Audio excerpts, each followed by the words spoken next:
ஓம் சாந்தி 25/11/2024 காலை முரளி. ஓம் சாந்தி. பாப்தாதா மதுபன். சிவத்தந்தையே பிரம்மா தந்தையோட உடல் அவதரிச்சு நமக்காக ஆசிரியராகி பாடம் எடுக்க வந்திருக்கிறாரு. நம்மளா இறை மாணவர்கள் மிக கவனமாக ஆத்ம அபிமானி நிலையிலிருந்து இந்த முரளியை நம்ம கேட்கலாம். பாபா சொல்றாங்க, இனிமையான குழந்தைகளே, அமைதி என்ற குணம் அனைத்தையும் விட மிக உயர்ந்த குணமாகும். பாபா சொல்றாங்க, அமைதி என்ற குணம் அனைத்தையும் எல்லா குணத்தை விட மிக உயர்ந்த குணம்ன்றாரு. ஆகையால் அமைதியாக பேசுங்கள், பேசும்போது கூட அமைதியா பேசுங்க, அசாந்தியை பரப்புவதை நிறுத்துங்கள் சொல்றாரு.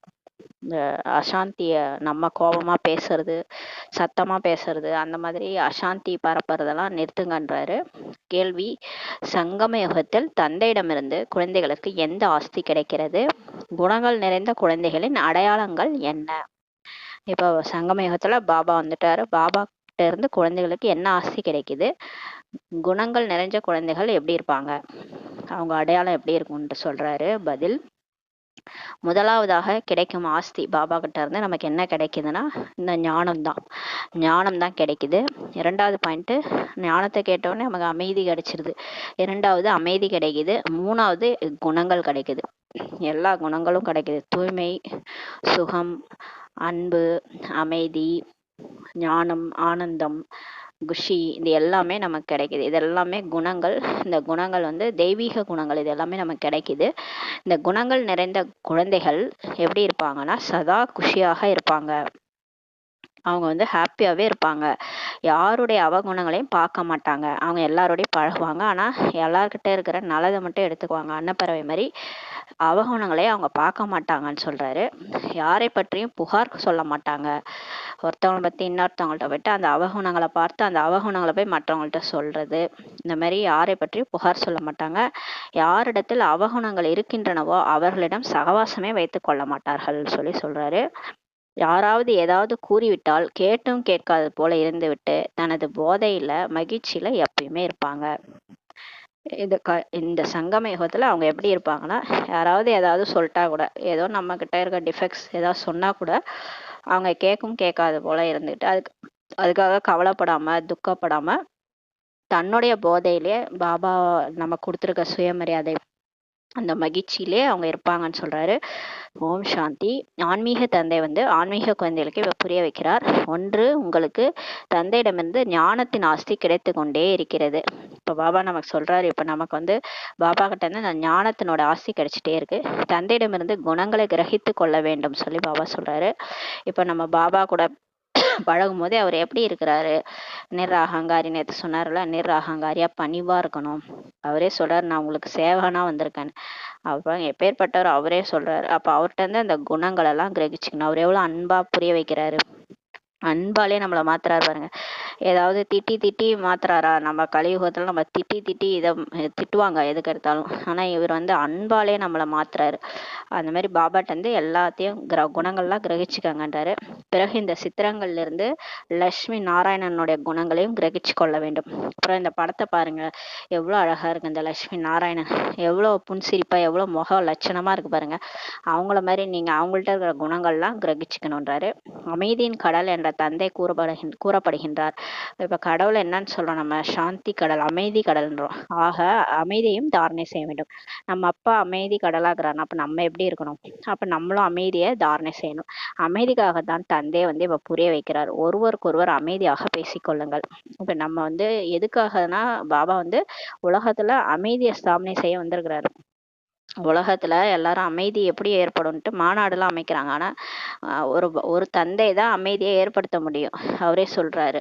அப்ப நீங்க என்னுடைய குழந்தைய நீங்க எப்படி இருக்கணும்? ஒருவருக்கு ஒருவர் அமைதியா பேசிக்கங்கன்றாரு. இந்த குணத்தை தாரணை செய்யணும். ஞானம் என்ற குணத்தை தாரணை செய்து கொண்டுதான் இருக்கிறீர்கள். பாபா சொல்றாரு, பரவாயில்ல, ஞானம் நீங்க கேக்குறீங்க, அதையும் வாழ்க்கையில தாரணை பண்ணிட்டு தான் இருக்கிறீங்க. இந்த ஞான படிப்பை படிக்க வேண்டும். பாபா சொல்றாரு, இந்த ஞானத்தையும் படிக்கணும். இந்த ஞான படிப்பு இந்த விசித்திரமான தந்தை தான் சொல்லி கொடுக்கிறார். இது யார் இந்த ஞானத்தை சொல்றது? சரீரமே இல்லாதவர் தான் நமக்கு இந்த ஞானத்தை சொல்லி கொடுக்கிறார். தேகமற்றவர். எங்கேயாவது டீச்சர் இந்த மாதிரி பார்த்துருக்கீங்களா? அவருக்கு உடம்பே கிடையாது. அந்த மாதிரி ஒரு டீச்சர் நமக்கு சொல்லி கொடுத்துட்டு இருக்கிறாரு. அவர் இந்த பிரம்மா உடல்ல லோன் எடுத்து நமக்கு வாய் மூலமா பேசிட்டு இருக்கிறாரு. இந்த விசித்திரமான ஞானத்தை விசித்திரமானவர் நமக்கு சொல்லி கொடுக்குறாரு. விசித்திரமான ஆத்மாக்கள் தான் இதை படிக்கின்றன. நம்மளும் விசித்திரமான ஆத்மாக்கள் தான், குழந்தைகள்.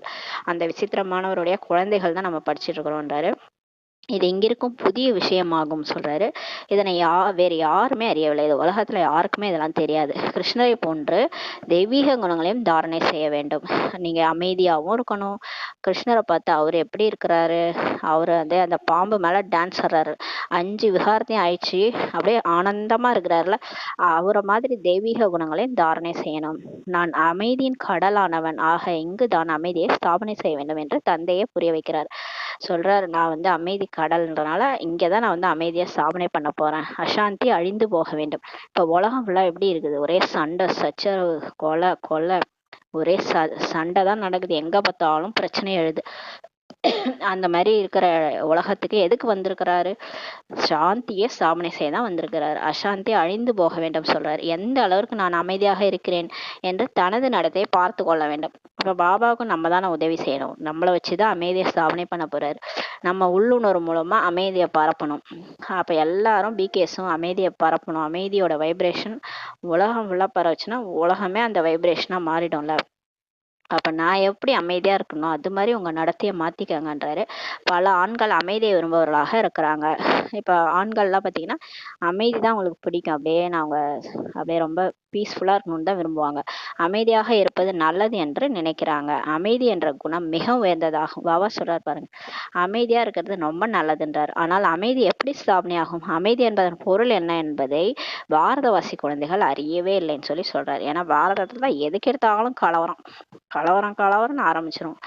இந்தியா பாகிஸ்தான், இந்த பாகிஸ்தான்ல கூட இப்ப ஏதோ கலவரம். அந்த மாதிரி பாபா சொல்றாரு, இந்த அமைதினானே என்னன்னே இந்த பாரதவாசி குழந்தைகளுக்கு தெரியல. தந்தை பாரதவாசிகளுக்கு தான் சொல்வார். பாரதத்தில் தான் தந்தையே வருகிறார். அவர் வர்றதே பாரதத்தில் தான். உள்ளுக்குள் அவசியம் அமைதியாக இருக்க வேண்டும் என்பதை இப்போது நீங்க புரிஞ்சுக்கிட்டீங்க என்றார். யாராவது அசாந்தி ஏற்படுத்துகின்றார்கள் எனில் தானும் அசாந்தி ஏற்படுத்த வேண்டும் என்பதெல்லாம் கிடையாது. இப்ப யாரா கோவப்படுறாங்க, ஒரு இடத்துல அசாந்தி ஏற்படுத்துறாங்கன்னா நம்மளும் போய் சேர்ந்துட்டு அங்க கோபப்படணும், சண்டை போடணும், அசாந்தி ஏற்படுத்தணுன்றலாம் கிடையாது. அமைதியா போயிடணுன்றாரு. அசாந்தி ஆவதும் கூட ஒரு அவகுணம் ஆகும். இப்ப யாராவது டென்ஷன் பண்றாங்க, கோவப்படுறாங்கன்னா நம்ம அப்படியே அதால பாதிக்கப்பட்டு பயந்து போய் நிக்கிறது, இல்ல நம்மளும் கோவப்படுறது, அது கூட ஒரு அவகுணம்னு சொல்லி சொல்றாரு. அது கூட விகாரம்ன்றாரு பாபா. அசாந்தி ஆகிறதே அவகணும், அது உங்களை பாதிக்கவே கூடாதுன்னு சொல்லி சொல்றாரு. நீங்க அப்படியே அமைதியா இருக்கணும். ஆழ்கடல் அமைதி மாதிரி உங்க குணம் இருக்கணும்ன்றாரு.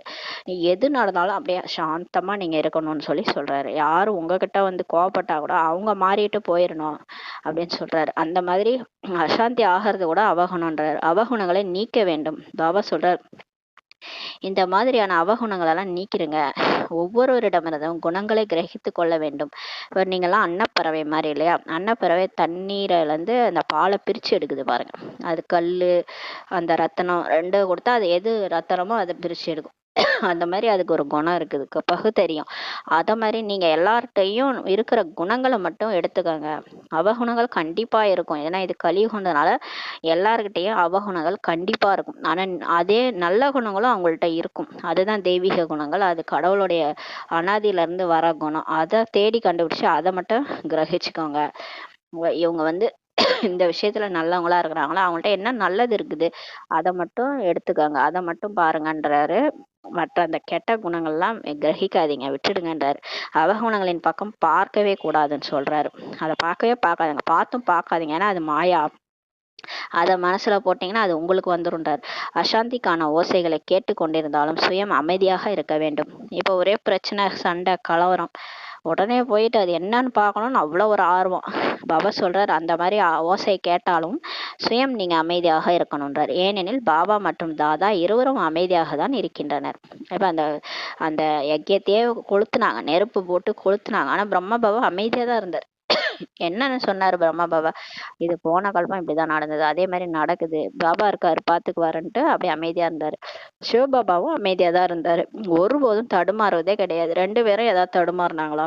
இப்ப பிரம்மா பாபா உடல்ல சிவபாபா வராரு, சிவபாபா தடுமாறுறாரா? ஐயோ என்ன ஆயிடுச்சு அப்படின்லாம் அந்த எதுக்குமே ஒரு பயம் பதட்டம் ஏன்னா அது ஒரு விகாரம். அது மாதிரி வரல இல்லையா? பிரம்மா பாபாவும் அவரு கூட சேர்ந்து அது மாதிரி ஆயிட்டாரு. அவர் வருத்தப்படுவதும் கிடையாது. இந்த பிரம்மாவும் கற்றுக்கொண்டார் அல்லவா, சிவபாபா கூட சேர்ந்து பிரம்மா பாபாவும் கத்துக்கிட்டாரு எப்படி அமைதியா இருக்கணும், என்ன பிரச்சனை வந்தாலும் தடுமாறாம வருத்தப்படாம எப்படி இருக்கணும்ன்றத கத்துக்கிட்டாரு. எந்த அளவிற்கு அமைதியாக இருப்பீர்களோ அந்த அளவிற்கு மிகவும் நல்லதாகும் சொல்லி பாபா சொல்றாரு. பாபா சொல்றாரு பாருங்க, எந்த ஒரு பிரச்சனை வரும்போதும் எவ்வளவு நீங்க அமைதியா இருக்கிறீங்களோ, அசாந்தி அதாவது சாந்தியா இருக்கிறீங்களோ அந்த அளவுக்கு உங்களுக்கு நல்லதுன்னு சொல்றாரு. அமைதியாக இருந்தால்தான் நினைவு செய்ய முடியும்.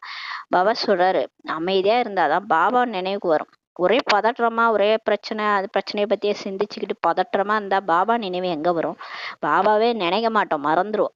அமைதியா இருந்தாதான், சாந்தமா இருக்கும் போதுதான் சிவனுடைய ஞாபகம் வரும். அசாந்தியாக இருப்பவர்கள் நினைவு செய்யவே முடியாது. பாபா சொல்றாரு, எந்த நேரமும் பரபர பரபரான்னு டென்ஷனா ஒரு லைஃப் இருந்ததுன்னா அவங்க பாபா நினைக்கவே முடியாதுன்னு சொல்றாரு. அசாந்தியா இருக்கிறாங்கன்னா அவங்களால பாபா நினைவு செய்ய முடியாது சொல்றாரு. ஒவ்வொருவரிடமிருந்தும் குணத்தை கிரகித்தே ஆக வேண்டும். இப்ப பாபா சொல்றாரு, எல்லார்கிட்ட இருந்தே நல்லதை கத்துக்கங்க. இப்ப அதான் நேரம், இந்த நேரத்துல நீங்க யாருடைய கெட்டதையும் பார்க்க கூடாது, எல்லார்கிட்டயும் இருக்கிற நல்லதை மட்டும் எடுத்துக்கங்கன்றாரு. தத்தாத்திரேயன் உதாரணம் கூட இங்கேதான் இருக்கிறது. தத்தாத்திரேயர்னு ஒரு கதை இருக்கு. அவர் அந்த நாய் பூனை அந்த மாதிரி எல்லாத்துக்கிட்ட இருந்தும் அவர் நல்ல குணத்தை தான் பார்த்தாராம். எதுகிட்ட எந்தெந்த மிருகத்திட்ட எந்தெந்த குணம் இருக்குன்றத அவர் பார்த்தாராம். அந்த மாதிரி அதனாலதான் அவர் போட்டோ வச்சு அது பக்கத்துல நிறைய அந்த நாய் இதெல்லாம் காமிச்சிருப்பாங்க. அது பார்த்தீங்கன்னா அவர் எல்லார்ட்ட இருந்தும் நல்ல குணங்களை எடுத்தாருன்ற மாதிரி கதை இருக்குது. அந்த மாதிரி பாபா சொல்றாரு, இப்போ உங்களுக்கு டைம் நல்லதை தான் பார்க்கணும், கெட்டதை பார்க்கவே கூடாதுன்னு சொல்லிட்டாரு.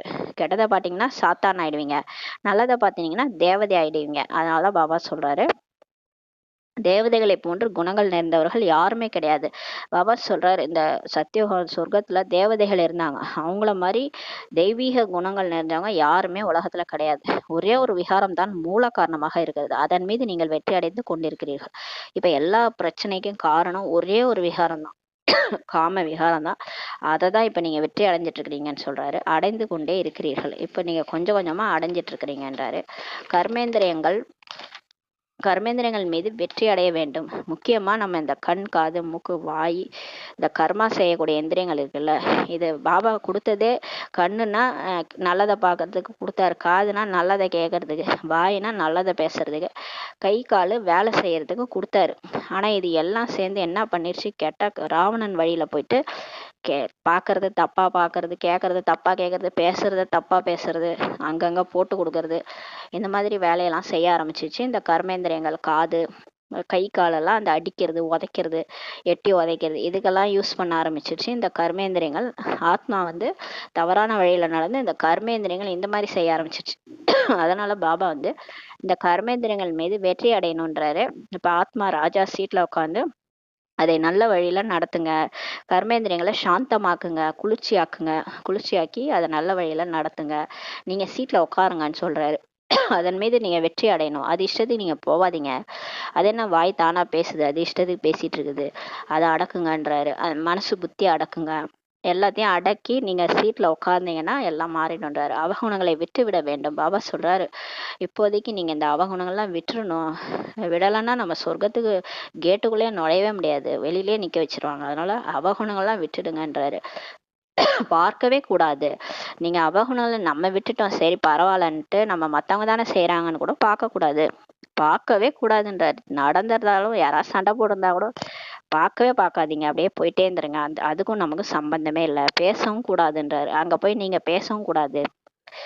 யாரிடத்தில் குணங்கள் உள்ளனவோ அந்த அவகுணங்களை பார்த்துட்டு அதை பத்தி மற்றவங்கள்ட்டையும் பேசவும் கூடாதுன்றாரு. ஏன்னா அவங்கவுங்க கர்மா அவங்கவுங்க அனுபவிச்சுட்டு இருக்காங்க, அதை போய் மற்றவங்கள்ட்ட சொல்லி அவங்க கர்மால நம்ம பாதி எடுத்து நம்ம தலை மேல வச்சுக்கிறது அது தேவையில்லைன்றாரு. யாரை பத்தியும் பின்னாடி பேசவும் பேசாதீங்க. ஏன்னா அவங்கவுங்க கர்மா சுமையை அவங்கவுங்க போக்கிட்டு இருக்கிறாங்க, அதை பத்தி பேசி நமக்கு ஏன் சுமை வரணும்? அதனால யாரை பத்தியும் பேசவும் கூடாது, பார்க்கவும் கூடாதுன்றாரு. யாரிடத்தில் குணங்கள் உள்ளனவோ அவர்களிடத்தில் மட்டுமே செல்ல வேண்டும். இப்ப யாருகிட்ட நல்ல குணங்கள் இருக்குதோ, நல்ல நல்ல குணங்கள் யார் இருக்குதோ, யார் பாபா வழிப்படி ஸ்ரீமத் படி நடந்து நல்ல குணவானா இருக்கிறாங்களோ அவங்கள்ட்ட மட்டும் போகணும். இது சாதாரணமாவே சொல்லுவாங்க பக்தியில, சான்றோர்கள் கூட இருக்கணும், சத் சங்கத்தோட இணையணும் அப்படிலாம் சொல்லுவாங்க, நல்லவங்களோட பழகுங்க, அந்த மாதிரி பாபா சொல்றாரு, இப்ப யாரிடத்துல குணங்கள் இருக்குதோ அவங்கள்ட்ட மட்டும் செல்லணுன்றாரு. மிக இனிமையாகவும் அமைதியாகவும் இருக்க வேண்டும். பாபா சொல்றாரு, எல்லாம் ரொம்ப பழகிறதுக்கு இனிமையா நீங்க இருக்கணும், அமைதியாகவும் இருக்கணும். குறைவாக பேசுவதன் மூலமாகவே நீங்கள் அனைத்து காரியங்களையும் செய்ய முடியும். பாபா சொல்றாரு, நீங்க கொஞ்சமா பேசினாலே எல்லா வேலையும் முடிஞ்சிடும். நீங்க ஏன் அதிகமா பேசுறீங்க? அதிகமா பேசிதான் வேலை நடக்கணும்லாம் கிடையாது. கொஞ்சமா பேசினாலே போதும், வேலையெல்லாம் முடிஞ்சிடும்ன்றாரு. அனைவரிடமிருந்து குணங்களை கிரகித்து குணவான்களாக ஆக வேண்டும். எல்லார்கிட்ட இருந்து அவங்கவுங்க ஸ்பெஷல் இருக்கும், ஏதாவது விசேஷத்தன்மை இருக்கும். ஒன்னொன்றுலயும் அவங்க வந்து ஸ்பெஷலிஸ்டா இருப்பாங்க. அதெல்லாம் நீங்க பார்த்து கத்துக்கங்க. அவங்க குணங்கள் எல்லாம் புரிஞ்சுக்கோங்க. அதை புரிஞ்சுக்கிட்டு அது மாதிரி நீங்க நடந்துக்காங்கன்றார். அறிவாளிகளாக இருப்பவர்கள் அமைதியாக இருக்க விரும்புவார்கள் என்பதை புரிந்து கொள்ளுங்கள். முக்கியமா ஞானம் நல்லா புரிஞ்சவங்க, ஞானவான்கள், அறிவாளியா இருக்கிறவங்க எப்பயுமே அமைதியா இருக்கதான் விரும்புவாங்களாம். பாபா சொல்றாரு, சில பக்தர்கள் ஞானிகளை விட அமைதியாக பணிவானவர்களாக இருக்கிறார்கள். பாபா சொல்றாரு, சில பக்தர்கள் நான் பிகேஸை விட அமைதியா பணிவானவர்களா இருக்கிறாங்களாம். அதாவது பக்தர்கள், சிவபக்தர்கள் பாபாவை தான் பக்தி செய்யறாங்க, ஞானம் வரல, இருந்தாலும் அவங்களே வந்து ஞானிகளை விட அமைதியா பணிவானவர்களா இருக்கிறாங்களா. பாபா அனுபவசாலி அல்லவா. இதுல பிரம்மா பாபா அனுபவசாலி. பிரம்மா பாபாவுடைய லௌகீக தந்தை இருக்கிறார் இல்லையா, அவர் வந்து ஆசிரியராம். பிரம்மா பாபாவுடைய லௌகீக தந்தை வந்து ஆசிரியராம். அவர் மிகவும் பணி உள்ளவராம். அவர் பணிவா இருப்பாராம், அமைதியாக இருந்தாராம், ஒருபோதும் கோவப்பட்டதே கிடையாதாம். அவர் வந்து ஒருபோதும் கோவப்பட்டதே கிடையாது, அவ்வளோ அமைதியா இருந்தாராம். சாதுக்கள் கூட இருக்கிறாங்கன்னா அவர்களுக்கு மகிமை செய்கிறாங்க, பகவானை சந்திப்பதற்கு அவங்க முயற்சி செய்துட்டே இருக்கிறாங்க. இப்ப சாது சன்னியாசிகள்லாம் வீட்டை விட்டு போயிடறாங்க, எங்கேயாவது காசி அந்த மாதிரி இடத்துலலாம் அமைதியா இருக்கிறாங்க இல்லையா, அவங்க வந்து பகவான் அடையறதுக்கு முயற்சி செய்யறாங்க. அவங்க கடவுளை ஒரு தடவையாவது பார்த்துடணும், சிவனை பார்க்கணுன்ட்டு முயற்சி செய்யறாங்க. காசி ஹரித்வார் சென்று வசிக்கிறாங்க. குழந்தைகள் மிகவும் அமைதியாக மற்றும் இனிமையானவர்களாக ஆக வேண்டும். அவங்க முயற்சி தான் செய்யறாங்க. நம்ம யாரு, நம்ம பார்த்தே பாபாவே நம்மளை வந்து மீட் பண்ணிட்டாரு. அவங்க முயற்சி இன்னும் பண்ணிட்டு இருக்கிறாங்க. நம்ம வந்து அரைக்கல்பமா பக்தி பண்ணோம், அதனால நமக்கு பாவம் பார்த்து பரிதாபம் பார்த்து நம்மளை பாபா வந்து நமக்கு கிடைச்சிட்டாரு. நமக்கு நம்ம மீட்டே பண்ணிட்டோம், பாபாவை சந்திச்சிட்டோம். அப்ப நம்ம எப்படி இருக்கணும் அதான் கேக்குறாரு பாபா. நீங்க எப்படி இருக்கணும், என்னை சந்திச்சிட்டீங்க இல்லையா, அப்ப நீங்க எப்படி இருக்கணும், நீங்க எவ்வளவு அமைதியா இனிமையானவர்களாக இருக்க வேண்டும் சொல்றாரு. இங்க யாராவது அசாந்தியுடன் இருக்கின்றனர் பிறகு அமைதியை பரப்புவதற்கு நிமித்தமாக ஆகவே முடியாது. இங்கேயும் சென்ட்ரல்ல வந்து கோவப்படுறது, சண்டை போடுறது இப்படி இருந்தா, அசாந்தியோட இருந்தீங்கன்னா அப்புறம் எப்படி நீங்க சைலன்ஸை வந்து பரப்புவதற்கு நிமித்தமா கருவியா இருக்க முடியும்னு சொல்லி சொல்றாரு. இப்ப நம்மளோட வேலையே என்னன்னா உலகத்துல சைலன்ஸ் சக்தியை அதிகப்படுத்துறது, அமைதி மூலமா ராஜ்யத்தை ஸ்தாபனை பண்ணிட்டு இருக்காரு பாபா. நீங்க அமைதி இல்லாம இருந்தீங்கன்னா எப்படி நீங்க அமைதியை பரப்புவீங்கன்னு சொல்லி கேக்குறாரு. அசாந்தியாக இருப்பவர்களிடம் பேசவும் கூடாது. பாபா சொல்றாரு, அவங்கள பார்த்தாலே தெரியுது அவங்க கோவப்படுறாங்கன்னு. அப்ப அவங்கள்ட்ட போய் எதுக்கு நம்ம வாயை கொடுக்கணும், அவங்க இன்னும் ரெண்டு நல்லா திட்டுறதுக்கு, நம்மளும் சண்டை போடுறதுக்கு. அதனால அசாந்தியா இருக்கிறாங்கன்னு தெரிஞ்சதுன்னா அவங்கள்ட்ட வந்து விலகிருங்கன்றாரு. பேசவும் கூடாது, தூரமாக இருக்க வேண்டும். வித்தியாசம் இருக்கிறது அல்லவா. அவங்க கொக்கு, நம்ம வந்து இவர் அன்னப்பறவை. அன்னப்பறவை முழு நாளும் முத்துக்களை தேர்ந்தெடுத்து கொண்டே இருக்கும். பாபா சொல்றாரு, யார் யார் கொக்கு யார் யார் அன்னப்பறவைன்னு புரிஞ்சுக்கணும். அன்னப்பறவை முழு நாளும் என்ன பண்ணுவாங்க, ஞானத்தை தான் சிந்தனை பண்ணிட்டே இருப்பாங்க. முத்துக்களை தேர்ந்தெடுத்துக்கிட்டே இருக்கும் அன்னப்பறவை. அந்த கல்லெல்லாம் விட்டுடும். எழுந்தாலும் அமர்ந்தாலும் நடந்தாலும் தனது நாணத்தை சிந்தனை செய்து கொண்டே இருங்கள் சொல்லி சொல்றாரு. இப்ப அன்னப்பறவையா இருக்கணும்னா நீங்க முழு நாளும் இந்த அந்த தண்ணியை கடையக்கூடாது. தண்ணியை கடைஞ்சோன்னா நம்ம இந்த தேவையில்லாத மாயா வந்து பாருங்க, இந்த ஒண்ணு இல்லாத விஷயத்தெல்லாம் நம்மளை பேச வச்சுட்டு இருக்கோம். அந்த மாதிரி பேசாம ஞானத்தையே சிந்தனை செய்யுங்கன்னு சொல்லி சொல்றாரு. யாருக்காவது எப்படி புரிய வைக்கிறது, தந்தையின் அறிமுகம் எப்படி கொடுக்கறது என்பதே முழு நாளும் உங்க புத்தியில இருக்கணும். இந்த ஞானத்தை எப்படி சொல்லி புரிய வைக்கிறது, எப்படி சேவை செய்யறது, பாபா பத்தி எப்படி எல்லாருக்கும் சொல்றதுன்றதுதான் உங்க புத்தியில ஓடணும். எந்த குழந்தைகள் வந்தாலும் அவங்களிடத்த படிவம் நிரப்பப்படுகிறது என்று பாபா புரிய வைக்கிறார். எப்ப வந்து பாபா இதை அடிக்கடி சொல்லிட்டே இருக்காரு, யார் வந்தாலும் புதுசா வர்றாங்கன்னா அவங்கள்ட்ட ஃபார்ம் ஃபில் பண்ணி வாங்குங்கன்றாரு. சென்டர்களில் யாராவது பாடம் எடுத்துக்கொள்ள விரும்புறாங்க எனில் அவர்களிடத்தில் படிவம் நிரப்பப்படுகிறது. ஃபர்ஸ்ட் யாராவது வராங்க, 7 நாள் கோர்ஸ் அட்டன் பண்றோம்னு அவங்களே வராங்கன்னா அவங்கள்ட்ட ஒரு ஃபார்ம் ஃபில் பண்ணி வாங்குங்க. பாடம் எடுக்க விரும்பவில்லைன்னா படிவம் நிரப்பப்பட வேண்டிய அவசியம் இல்லை. இப்போ அவங்களுக்கு 7 நாள் கோர்ஸ்லாம் அட்டன் டைம் இல்லைன்னுவாங்க, அவங்கள்ட்டலாம் வாங்காதீங்க. யார் விரும்புகிறாங்களோ அவங்கள்ட்ட வாங்க. இவரிடத்தில் என்னென்ன குணங்கள் உள்ளன, என்ன புரிய வைக்க வேண்டும் என்பதற்காக தான் அந்த ஃபார்ம் நிரப்பப்படுகிறது. ஃபர்ஸ்ட் வரவங்கள்ட்ட ஒரு நார்மலான கொஸ்டின்ஸ் கேட்குற மாதிரி இருக்கும். அதை ஃபில் பண்ணாங்கன்னா அதுலேருந்தே தெரிஞ்சுக்கலாம் அவங்க என்னென்ன எந்த மாதிரி ஆள், அவங்களுக்கு என்ன குணம் இருக்குது, அவங்களுக்கு என்ன புரிய வைக்கணும், அவங்க பக்தி நிறைய முடிச்சிட்டாங்களா, அவங்களுக்கு என்ன, அவங்களுடைய ஆவல் என்ன, இப்போ அவங்க என்ன தெரிஞ்சுக்கணும்னு வந்திருக்கிறாங்க, மெடிடேஷன் விருப்பப்படுறாங்களா, மன அமைதியை விருப்பப்படுறாங்களா, அந்த மாதிரி சில கேள்விகள்லாம் கேட்டு அதை ஃபில் பண்ண வைக்கணும். எதுக்காக இங்கே வந்திருக்கிறாங்க, அது மாதிரி அவங்களுக்கு நிம்மதி இல்லையா, அமைதி விரும்புகிறாங்களா, இல்லை ஏற்கனவே அமைதியாக இருக்கிறாங்களா, அதிக பக்தி செய்கிறாங்களா, அது சிவன் யாருன்னு தெரிஞ்சுக்க விரும்புகிறாங்களா, கடவுள் யாருன்னு தேடுறாங்களா, இதெல்லாம் நம்ம ஒரு ஃபார்ம் மாதிரி ஃபில் பண்ணி வாங்கணும். அதுக்காக தான் ஃபர்ஸ்ட் ஃபார்ம் நிரப்பப்படுகிறது. ஏனெனில் உலகில் உள்ளவர்கள் இந்த விஷயங்களை புரிந்து கொள்வதே கிடையாது. ஆக படிவம் நிரப்புவதன் மூலம் அனைத்தையும் தெரிந்து கொள்ள முடிகிறது. அப்போ நம்ம அவங்க ஃபார்ம் ஃபில் பண்ணும்போது அவங்கள பற்றி நம்ம தெரிஞ்சுக்கலாம், அவங்க எப்பேற்பட்டவங்கன்ட்டு. தந்தையை யாராவது சந்திக்கிறாங்க என்றாலும் படிவம் நிரப்ப வேண்டியிருக்கிறது. இப்போ பாபாவை யாராவது இந்த பாபா மீட்டில் கூட போகிறோம்னா நம்மகிட்ட ஃபார்ம் ஃபில் பண்ணிட்டு தான் கூப்பிட்டு போவாங்க. பாபா கூட எடுத்தோடனே நம்மளால மீட் பண்ண முடியாது. அதுக்குன்னு நிறைய ரூல்ஸ் இருக்குது. அந்த ஸ்ரீமத்லாம் எல்லாரும் ஃபாலோ பண்ணி அது ஒரு வருஷம் ஃபாலோ பண்ணாதான் பாபாவே மீட் பண்ண முடியும். அப்போ பாபா மீட் பண்ணுறதுனா கூட அந்த ஃபார்ம்லாம் நிரப்ப வேண்டியிருக்கின்றார். இதன் மூலம் ஏன் சந்திக்க விரும்புகின்றனர் என்பதை தெரிந்து கொள்ள முடியும். அந்த ஃபார்ம் மூலமாக நம்ம ஏன் பாபாவை சந்திக்க விரும்புகிறோன்றதை தெரிந்து கொள்ள முடியும்னு சொல்லி பாபா சொல்கிறார். யார் வந்தாலும் அவர்களுக்கு எல்லைக்குட்பட்ட மற்றும் எல்லையற்ற தந்தையின் அறிமுகத்தை கொடுக்கணும்னு சொல்லி சொல்கிறாரு. இப்போ நீங்கள் யார் வந்தாலும் 2 அப்பா இருக்கிறாங்க. ஒன்று உடலுக்கான அப்பா, அவர் நம்ம சரீரத்தினுடைய அப்பா. இதே நம்ம ஆத்மா, நம்ம உயிர், நம்ம நம்ம உண்மையில நம்ம ஆத்மா, நம்ம உயிர். அப்போ ஆத்மாவினுடைய அப்பா தான் கடவுள். அப்போ கடவுள் யாருன்ற அறிமுகத்தை நீங்கள் கொடுக்கணும். ஆக நீங்களும் மற்றவர்களுக்கு அறிமுகம் கொடுக்கிறீர்கள் சொல்லி சொல்றாரு. அவரது பெயர் சிவபாபா. பரமாத்மாய நமகன் தான் சொல்றாங்க அல்லவா. அந்த கிருஷ்ணரை கூட தேவதாய நமகன் தான் சொல்லுவாங்க. சிவனை சிவபரமாத்மாய நமகன்ட்டு சொல்றாங்க. சிவன் கோயில போய் பார்த்தாலே தெரியும். அந்த மாதிரி சிவபரமாத்மாய நமகன் தான் சொல்லியிருப்பாங்க. என்னை நினைவு செய்தால் உங்கள் பாவங்கள் அழிந்து விடும் என்று இப்ப தந்தைய சொல்றாரு. ஆத்மாவனுடைய அப்பா பரம்பிதா பரமாத்மா சிவன் சொல்றாரு, என்ன ஆத்மான்னு புரிஞ்சு என்ன நினைச்சீங்கன்னா உங்க பாவங்கள் அழிஞ்சிரும்ட்டு தந்தையே சொல்றாருன்னு சொல்லி சொல்லுங்க. முக்தி, ஜீவன் முக்திக்கான ஆசை அடைவதற்கான அவசியம் தூய்மையான ஆத்மாவாக ஆக வேண்டும். இப்ப நமக்கு எல்லாரும் முக்தி கேட்கறாங்கல்ல, பக்தி மார்க்கத்துல முக்தி வேணும், மறுபிறவையே வேணாம். மறுபிறவினா வேணான்னா என்ன அர்த்தம்? இங்க இருக்கிறது எதுவுமே எனக்கு வேணான்னு தானே அர்த்தம். அப்படி இருந்தாதான் நம்ம கடவுள்கிட்ட அடைய முடியும். திரும்ப இங்க பறக்கவே கூடாதுன்றாங்க. ஆனா எதையும் விடுறதுக்கு மனசு இல்லை. உடம்புல இருந்து உயிரை விட்டு வெளியே போறதுக்கு கூட மனசு கிடையாது. உறவினர்களையும் விடுறதுக்கு மனசு கிடையாது. அதை விடுங்க, ஒரு சொத்து சோகம் வீடு வாசலே விட்டு ஐயோ வீடு போகுதே வீடு போகுதேன்னு கத்துறாங்க. ஒரு ஏதாவது ஒரு வெள்ளம் வந்துருச்சுன்னா வீடு போயிடுச்சுன்னா அவ்வளவுதான். அப்ப எப்படி முக்தி ஜீவன் முக்தி எப்படி அடைய முடியும்? முக்தி ஜீவன் முக்தி அடையணும்னா எல்லாத்துல இருந்து விடுபடணும். அதுக்கான பயிற்சியும் செய்யணும். அப்பதான் முக்தி ஜீவன் முக்தி அடைய முடியும். அதனால அந்த ஆசை அடையறதுக்காக அவசியம் நீங்க தூய்மையான ஆத்மாவாக ஆகணும்னு சொல்லி பாபா சொல்றாரு. அது ஏன்னா நம்ம போக போற உலகம் தூய்மையான உலகமாகும். அது சதோபிரதான உலகம், அது சொர்க்கம்.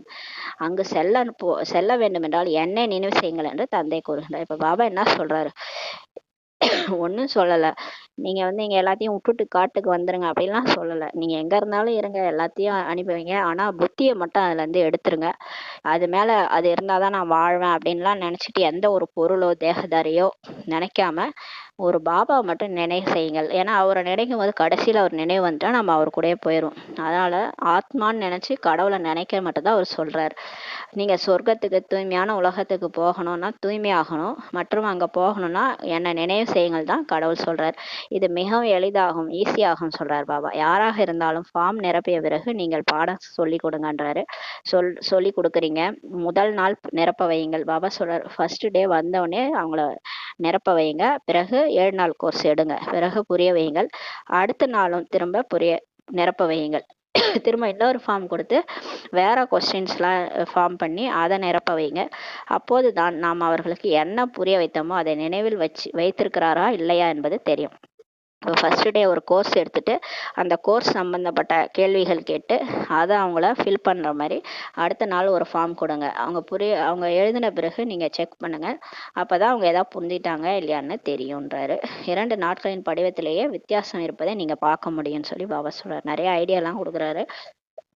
2 நாள் ஃபார்மை பார்த்தாலே இவங்களுக்கு ஏதோ தெரிஞ்சிருக்கு, பூட்டு தைச்சிருக்கு, ஏதோ ஓரளவுக்கு அவங்களுக்கு புத்தி லாக் வந்து ஓப்பன் ஆயிருக்குது, ஏதோ கடவுளை பற்றி தெரிஞ்சுக்கிட்டாங்கன்றது அந்த 2 ஃபார்ம்லேருந்தே தெரிய வரும்னு சொல்லி சொல்கிறாரு. 2 நாட்களின் உடனேயே உங்களுக்கு தெரிந்துவிடும். என்ன புரிய வைத்தேன், நான் புரிய வைத்ததில் ஏதாவது சிந்தனை செய்திருந்தாரா இல்லையா அப்படின்றதெல்லாம் நமக்கு தெரிய வந்துடும். இந்த படிவம் அனைவரிடத்திலும் இருக்க வேண்டும். இப்போ பாபா சொல்றாரு, இந்த மாதிரி ஒரு ஃபார்ம் உருவாக்குங்க, அந்த ஃபார்ம் எல்லார்ட்டையும் இருக்கணும். பாபா முரளிகளில் கட்டளை கொடுக்கிறார் எனில் பெரிய பெரிய சென்டர்களில் உடனேயே நடைமுறையில் கொண்டு வர வேண்டும் சொல்லி பாபா இப்போ கட்டளை கொடுக்குறாரு. அந்த காலத்துல இதெல்லாம் சொல்லியிருக்கிறாரு. இந்த எல்லா சென்டர்லையும் இந்த மாதிரி ஃபார்ம் இருக்கணும்னு சொல்றாரு. படிவம் வைத்து கொள்ள வேண்டும், இல்லையெனில் எப்படி தெரிந்து கொள்ள முடியும் சொல்லி சொல்றாரு. இந்த மாதிரி ஃபார்ம்லாம் இருந்தால் தான் வர்றவங்களுடைய மனநிலை என்ன, நம்ம சொல்லி கொடுத்த பிறகு அவங்க மனநிலை எப்படி மாறி இருக்குது, அப்புறம் இதெல்லாம் எப்படி தெரிஞ்சுக்குவீங்க, நீங்க மாட்ட ஞானத்தை போய் சொல்லிட்டு இருக்கிறீங்க சொல்றாரு. அவர்கள் தானே உணர்ந்து கொள்வார். நேற்று என்ன எழுதினேன், இன்று என்ன எழுதுகிறேன்ட்டு அவங்களே புரிஞ்சுக்குவாங்க. படிவம் மிகவும் அவசியமானதுன்னு சொல்லி சொல்றாரு. தனித்தனியாக அச்சடித்தா கூட பரவாயில்ல, அல்லது ஒரே இடத்துல கூட அச்சடித்து எல்லாருக்கும் அனுப்பி வச்சாலும் சரியே, இது மற்றவர்களுக்கும் நன்மை செய்வதாகும் சொல்லி சொல்றாரு. அந்த மாதிரி விதவிதமான கேள்விகளை ஃபார்ம் மாதிரி உருவாக்கி அதை ஒரே இடத்துல கூட அச்சடிச்சு எல்லாருக்கும் கொடுங்கன்னு சொல்லி சொல்றாரு. இது எல்லாருக்கும் நன்மை செய்வதுன்றாரு. குழந்தைகளாகி நீங்கள் தேவதை ஆவதற்காக இங்க வந்திருக்கிறீங்க. பாபா நம்மள்ட்ட வந்துட்டார். நீங்க எதுக்காக இங்க வந்திருக்கிறீங்கன்னா தேவதை ஆகிறதுக்காக வந்திருக்கிறீங்க. தேவதை என்ற வார்த்தை கூட மிகவும் உயர்ந்தது சொல்லி பாபா சொல்றாரு. தெய்வீக குணங்களை தாரணை செய்பவர்கள் தேவதைகள் என்று சொல்லப்படுறாங்க. ஏன் அவங்கள தேவதைகள் சொல்றோம்னா, அவங்களுக்குள்ளார அந்த அன்பு, அமைதி, சுகம், எப்பயுமே மகிழ்ச்சியா இருக்கிறது, ஆனந்தமா இருக்கிறது, சாந்தியா அமைதியா இருக்கிறது, அவங்கதான் தேவதைகள். தெய்வீக குணங்கள் அவங்கள்ட்ட இருக்கு. இப்போது நீங்க தெய்வீக குணங்களை தாரணை செய்து கொண்டிருக்கிறீர்கள். இப்பதான் நம்ம வந்து அந்த தெய்வீக குணங்கள் நமக்கு கிடைச்சிருக்கு. திருப்தியா இருக்கிறது, கடவுளே கஷ்டார் நமக்கு திருப்தியா இருக்கும் இல்லையா, இப்பதான் நமக்கு அந்த தெய்வீக குணங்கள் இப்ப தாரணை செய்றீங்கன்றார். ஆக எங்கு இந்த கண்காட்சி அல்லது அருங்காட்சியம் நடைபெறுகிறதோ அங்கு இந்த படிவம் அதிகமாக இருக்கணும். திரும்ப ஃபார்ம் சொல்றாரு. இந்த ஃபார்ம் வந்து எங்கெல்லாம் நீங்க கண்காட்சி மியூசியம்லாம் வச்சிருக்கீங்களோ அங்க இந்த ஃபார்ம்லாம் நிறைய இருக்கணும்ன்றாரு. எந்த மனநிலையுடன் இருக்கிறாங்க என்பது தெரிந்துவிடும். இப்போ நீங்க அவங்கள ஃபில் பண்ண சொன்னீங்கன்னா அவங்க மனநிலை என்னன்னு புரிஞ்சுக்குவீங்க. புரிஞ்சுக்கிட்டு பிறகு நீங்க புரிய வைக்க வேண்டி இருக்கும் சொல்றாரு. இப்போ அவங்க சிலருடைய தேடுதல்லாம் வேற மாதிரி இருக்கும். நம்ம போய் அவங்களுக்கு வேற மாதிரி புரிய வச்சுன்னா அவங்க ஒண்ணுமே புரியாம போயிடுவாங்க. இப்போ அவங்களோட தேடுதல் என்னன்ட்டு நம்ம கொடுக்குற ஃபார்மை வச்சு நம்ம புரிஞ்சுக்கிட்டு அதுக்கு தகுந்த மாதிரி யுக்தியா புரிய வைக்கும் போது அவங்களும் பாபா குழந்தை ஆயிடுவாங்க. அதனாலதான் பாபா இதெல்லாம் நமக்கு சொல்றாரு. குழந்தைகள் சதா குணங்களை மட்டுமே வர்ணிக்க வேண்டும். பாபா சொல்றார், யாருக்கா இருந்தாலும் ஒரு கிளாஸ் எடுக்கும் போது வெறும் குணங்களை மட்டும்தான் சொல்லணும், ஒருபோதும் அவகுணங்களே அல்ல. அவகுணங்களை பற்றிலாம் நீங்கள் சொல்லக்கூடாது. நீங்கள் குணவான்களாக ஆகிறீர்கள் அல்லவா. யாரிடத்துல அதிக குணங்கள் இருக்கிறதோ அவர்கள் மற்றவர்களிடத்திலும் குணங்களை பரப்ப முடியும். பாபா சொல்றாரு, இப்போ நம்ம அமைதியா இருந்தா நம்ம இருக்கிற இடமும் அமைதியா இருக்கும், நம்ம கூட பழகிறவங்களும் அமைதியா இருப்பாங்க. நம்ம அன்பா இருந்தோம்னா நம்ம கூட பழகிறவங்களும் அன்பை கத்துக்குவாங்க நம்ம கிட்ட இருந்து. எவ்வளோ அன்பா இருக்கிறாங்க, நம்மளும் அன்பா இருப்போம், இவங்களை பார்த்தாலே ஆசையா இருக்கு, இவங்கள மாதிரியே நம்மளும் அன்பா இருக்கலாம் அப்படின்ட்டு தோணும். அந்த மாதிரி நீங்க குணவானா இருக்கிறீங்கன்னா உங்க கூட இருக்கிறவங்க அவங்க மற்றவர்களிடத்தையும் என்ன பண்ண முடியும், அந்த குணங்களை பரப்ப முடியும்னு சொல்லி சொல்றாரு. அவகுணம் உடையவர்கள் ஒருபோதும் குணங்களை பரப்ப முடியாது. பாபா சொல்றாரு, இப்ப கோபப்படுறாங்க அப்படின்னா அவங்க போய் எப்படி அன்பை பரப்ப முடியும்னு சொல்லி சொல்றாரு. அன்பே சிவம். அவரே வந்து நம்ம அப்பாவே அன்பு கடல் தான் அவரு. அப்ப வந்து அவருடைய குழந்தை நம்ம எப்படி இருக்கணும். அதான் பாபா சொல்றாரு, அவகுணம் இருக்கிறவங்க ஒருபோதும் அந்த நல்ல குணங்களை பரப்ப முடியாது. அதிக காலம் கிடையாது என்று குழந்தைகள் அறிவீர்கள். இப்ப நமக்கே தெரியும்னு சொல்றாரு. சங்கமேகம் 100 வருஷம், இப்ப ரொம்ப வருஷம் இல்லைன்றது நமக்கு தெரியும்னு சொல்லி பாபா சொல்றாரு. அதிக முயற்சி செய்ய வேண்டும். இப்ப லாஸ்டா வந்திருக்கிறவங்களாம் லாஸ்ட் ஆஃப் ஃபாஸ்ட் மாதிரி தீவிர புருஷார்த்தம் செய்யணும். அந்த காலத்துல வந்தவங்க தாதி தீதிகள் 100 வருஷமா, ஒரு 40 வருஷம் 50 வருஷம் முயற்சி பண்றவங்களாம் அவ்வளோ நாளா முயற்சி பண்ணி நிறைய யோக சக்தி வச்சிருக்காங்க. நம்மலாம் இப்ப லாஸ்டா தான் வந்திருக்கோம். நம்மளாம் யோக சக்தியே கிடையாது இல்லையா? நம்ம வந்து இப்ப யோக சக்தி அதிகம் எடுக்கணும்னா இரவும் பகலும் முயற்சி செய்யணும்.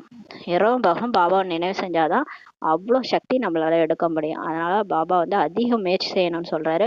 நீங்கள் தினமும் பிரயாணம் யாத்திரை செய்து கொண்டே இருக்கிறீர்கள் என்று தந்தை புரிய வைக்கிறார்.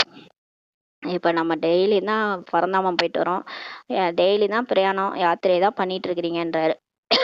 நினைச்சா சொர்க்கம் போறீங்க, நினைச்சா மதுபனுக்கு போறீங்க, புத்தி மூலமா நம்ம பிரயாணம் பண்ணிட்டு இருக்கோன்றார். அதீந்திரிய சுகம் கோப கோபியரிடம் கேளுங்கள் என்று புகழானது கடைசி நேரத்துக்கான விஷயமாகும். பாபா சொல்றாரு, இப்ப அதீந்திரிய சுகம் யார்கிட்டையும் இல்லை. அடிக்கடி முகம் வந்து சோர்வாயிடுது. ஏன்னா வந்து அப்பப்ப மாயா அடி கொடுக்கறதுனால கோபியர்களுடைய அதீந்திரிய சுகம் இல்லை. கடைசியா தான் அந்த புகழ் இருக்குன்னு சொல்லி சொல்றாரு. கடைசியில விநாசம் நடக்கும் போது நமக்கெல்லாம் அதீந்திரிய சுகம் இருக்கும்னு சொல்றாரு. ஏன்னா நமக்கு வெறும் சொர்க்க காட்சிகள் தான் இருக்கும், சொர்க்க காட்சிகளா கிடைக்கும். அதனால நமக்கு அது என்ன நடக்குதுன்னே தெரியாது. சுற்றிலும் விநாசம் நடந்திருக்கும், ஆனா அது நடந்திருக்குன்னு கூட தெரியாது. ஏன்னா நமக்கு ஒரு பக்கம் யாரு வந்து ராஜ்யம் செய்ய போறாங்க, சொர்க்கம் கிட்டக வந்துருச்சு என்ற காட்சிகள் எல்லாமே நமக்கு கிடைக்கும். அப்ப நமக்கு வந்து இந்த சுத்தி நடக்கிற விஷயங்கள், கலியுக காட்சிகள் எதுவுமே நம்ம கண்ணிலே படாது. அதுதான் அந்த அதீந்திரிய சுகம் வந்து கடைசி நேரத்துக்கான விஷயம் சொல்றாரு. இப்போது வரிசைக்கிரமாக நீங்க இருக்கிறீங்க. இப்ப நீங்க எல்லாருமே வரிசைக்கிரமா முயற்சி பண்ணிருக்கீங்க. சிலர் உள்ளுக்குள் குஷிக்கான பாட்டு பாடிக்கிட்டே இருக்கிறாங்க. சில பிகேஸ் வந்து அவங்களுக்கு பாபா கஷ்டம் இல்லையா, அந்த குஷிக்கான பாட்டு உள்ளுக்குள்ளார பாடிட்டு இருக்காங்க, வெளியில பாட முடியாது. ஏன்னா அந்த மாயா வேற பார்த்துட்டே இருக்குல்ல, அதனால உள்ளுக்குள்ளார டான்ஸ் ஆடிட்டே இருக்கிறாங்க, பாட்டு பாடிக்கிட்டு. ஆஹா, பரம்பிதா பரமாத்மா எனக்கு கிடைத்திருக்கின்றார், அவரிடமிருந்து தான் நான் ஆசி அடைகின்றேன் என்று அந்த குஷிக்கான பாடல் வந்து பாடிட்டு இருக்கிறாங்க. அவர்களை பற்றி எந்த புகாரும் இருக்க முடியாது. அந்த மாதிரி யாரெல்லாம் பாபா கிடைச்சிட்டார், நான் ஜாலியா இருக்கிறேன், எனக்கு ஆசி கிடைச்சிட்டு இருக்குன்னு பாட்டு பாடுறாங்களோ அவங்கள பத்தி யாருமே புகார் பண்ண முடியாது. ஏன்னா அவங்க வந்து அவங்க உண்டு பாபா உண்டுன்ட்டு வாழ்ந்துட்டு இருக்கிறாங்க. அவங்க போய் மற்றவங்கள்ட்ட பிரச்சனை பண்ண மாட்டாங்க, இந்த அசாந்தி பரப்ப மாட்டாங்க. அதனால அவங்கள பத்தி எந்த புகாரும் கிடையாதுன்றாரு. யாராவது ஏதாவது கூறினாலும் கூட அவங்க என்ன பண்ணுவாங்கன்னா, கேட்டும் கேட்காத மாதிரி இருந்துட்டு தனது போதையிலே மூழ்கி இருக்க வேண்டும் சொல்லி சொல்றாரு. இப்ப பிரம்மா பாபாலாம் அப்படிதான். அவருக்கு வராத பிரச்சனையா, அவருக்கு தான் நம்மளோட அதிக டெஸ்ட் பேப்பர் வந்திருக்கு. இருந்தாலும் அவர் எதையும் காதலை கேட்டும் கேட்காத மாதிரி இருந்துட்டு அவர் கிருஷ்ணர் ஆகிற போதையிலே இருந்தாரு. அந்த மாதிரி நீங்க அந்த மாதிரி இருங்கன்னு சொல்றாரு. ஏதாவது வியாதி அல்லது துக்கம் வந்தா கூட, இப்ப மாயா வந்து விதவிதமா எல்லாருக்கும் ஒரே மாதிரி வரும்னு சொல்ல முடியாது. மாயா ஒவ்வொருத்தவங்களுக்கும் ஒரு ஒரு மாதிரி டெஸ்ட் பேப்பர் கொண்டு வருது. அப்ப வியாதி வருது இல்ல துக்கம் வருதுன்னா அதை நீங்க வந்து நினைவில் இருந்தால் போதும் சொல்லி சொல்றாரு. நீங்க அதை பத்திலாம் கவலைப்படாதீங்க, நீங்க பாபாவோட நினைவில் இருந்தாலே போதும், பாபா எல்லாத்தையும் சரி பண்ணிடுவாருன்னு சொல்லி சொல்றாரு. அந்த கர்ம போகம் வந்து விடுபடணும் இல்லையா, நம்ம பல ஜென்ம பாவம் நம்ம தலை சுமையா இருக்குது, தலை மேல சுமையா இருக்குது. அதெல்லாம் நம்ம எப்படி அனுபவிக்கிறதுனா இப்படிதான், ஒண்ணு நோய், இல்லைன்னா பிரச்சனை, ஒரு உறவினர்களோட சண்டை, அப்புறம் வந்து இல்லைன்னா பாபா நினைச்சுதான் அதை போக்கணும். அதனால நீங்க நினைச்சாலே அந்த நோயெல்லாம் போயிடும்ன்றாரு, ஆரோக்கியமாயிடுவீங்க. இந்த கணக்கு வழக்குகளை இப்போதே முடிக்க வேண்டும். இப்ப நோய் வியாதி இதெல்லாம் கூட கணக்கு வழக்கு தான், கர்ம போகம். பல பிறவிகளா நம்ம வந்து உடம்பால நிறைய பாவம் செஞ்சிருக்கிறோம். அந்த உடம்பு, அதனால உடம்பு மூலமா தீர்க்க வேண்டிய அவசியம் இருக்குது. அதனாலதான் அந்த இப்ப உடம்புல நோய் வந்து நம்ம அதை அனுபவிக்கிறோம். அதனால அது வந்தா கவலைப்படாதீங்க, நீங்க பாபா நினைச்சிட்டு இப்பயே முடிச்சிருங்கன்றாரு. இந்த கணக்கு வழக்குகளை இப்போதே முடிச்சிருங்க, அப்ப தர்மராஜ்புரிக்கு போக தேவையில்ல. பிறகு நீங்கள் 21 பிறகுகளுக்கு மலர்களாக ஆகிறீர்கள் சொல்லி சொல்றாரு. இந்த மாதிரி நீங்க எல்லாத்தையும் முடிச்சிட்டீங்கன்னா அப்புறமா கடைசியா 21 பிறவிக்கு நீங்க மலரா ஆயிட்டு சொர்க்கத்துல போயிருவீங்க. அங்க துக்கத்துக்கான விஷயமே இருக்காது. அங்க வந்து நோய் வந்துச்சு, துக்கம் வந்துருச்சு, உடம்பு சரியில்லை, கொசு கடிச்சிச்சு, இந்த மாதிரிலாம் எதுவுமே இருக்காது. ஆக்சிடென்ட் ஆயிடுச்சு, ஹார்ட் அட்டாக் வந்துருச்சு, அகால மரணம்ன்ற இதெல்லாம் நம்ம காதலே விழாது. அந்த மாதிரி ஒரு வார்த்தைகளே நம்ம காதலே விழாது. அந்த மாதிரி அங்க சொர்க்கத்துல துக்கத்திற்கான விஷயமே இருக்காது. குஷி போன்ற சத்தான உணவே கிடையாது என்று பாடப்பட்டிருக்கிறது. டாக்டர்ஸ் கூட சொல்றாங்க, குஷியா இருந்தா, சந்தோஷமா இருந்தாலே ஒரு டோபமைன்ற ஒரு ஹார்மோன் சுரக்குது, அதனால உடல் ஆரோக்கியமாயிடுதுன்ட்டு. அப்ப சத்தான உணவே குஷின்னு சொல்லி பாபா சொல்றாரு. பிறகு சோம்பல் போன்ற அனைத்தும் பறந்து விடுகிறது. குஷி வந்துருச்சுனாலே சோம்பலே இருக்காது. ஏன்னா குஷியா இருந்துகிட்டு அப்படியே வேலை செஞ்சுக்கிட்டே இருப்போம், நமக்கு சோம்பலே இருக்காதுன்றாரு. இதில் இதுதான் உண்மையான குஷியாகும், அது பொய்யானதாகும். ஆனா அந்த கலியுக குஷியெல்லாம் வந்து பொய்யானது.